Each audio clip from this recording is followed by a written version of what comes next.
Hey everyone, my name is Jen Lodge, and today I'll be presenting my assignment on implicit bias.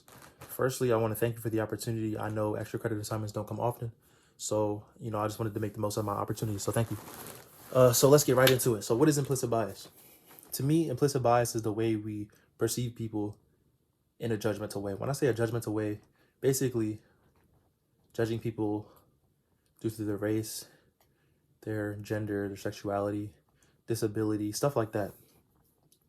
And basically using stereotypes to perceive another person. So, for example, let's take an Asian person, for example. Oh, they're Asian, so they must be good at math.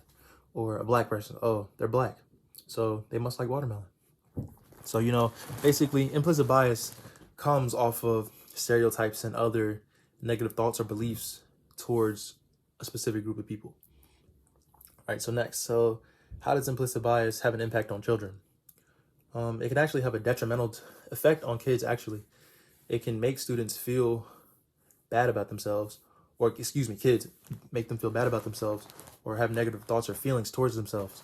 So for example, it can cause a black kid to maybe feel like, oh, my skin's black, so I must be dirty or something like that, when compared to their white friends or friends with a lighter skin tone than them. Secondly, it can also cause teachers to treat them differently.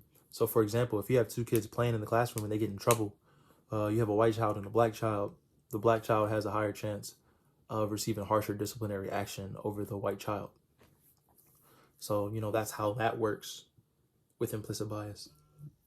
It can also lead them to, either get suspended or expelled, all because of the way the teacher felt towards that specific individual. So, why is it important to understand all this and challenge it? So first of all, it's important to understand and challenge our implicit biases because we need to learn to understand and accept each other more. When we learn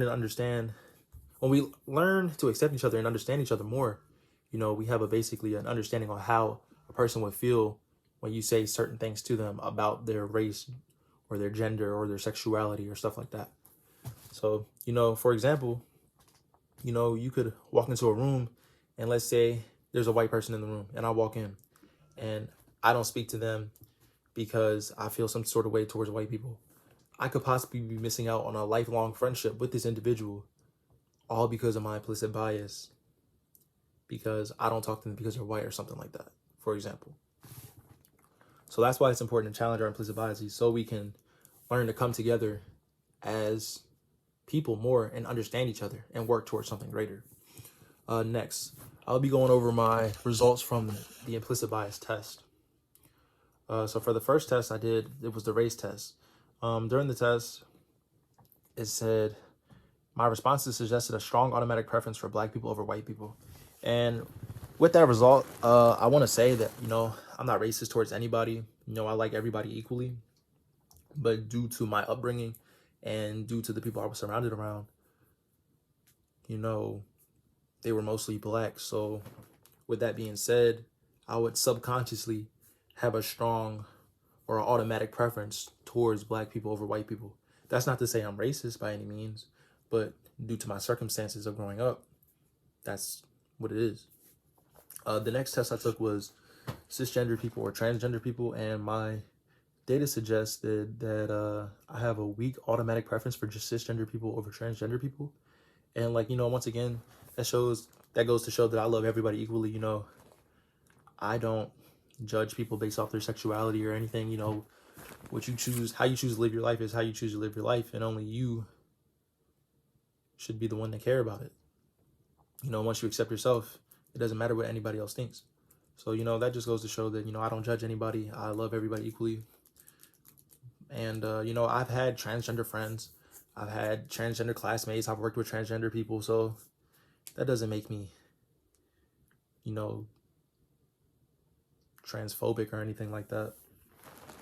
A way I can challenge these implicit biases that I have, I guess I could surround myself around more people that don't look like me, going out and making more friends that, maybe aren't black, such as white people, Asian people, Indian people, stuff like that.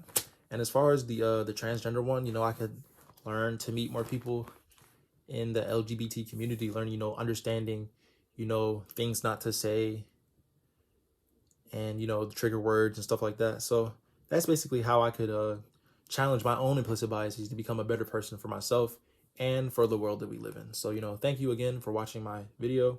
Once again, I wanted to thank you for the opportunity. Like I said, I know extra credit assignments don't come often, so I really appreciate it. Thank you.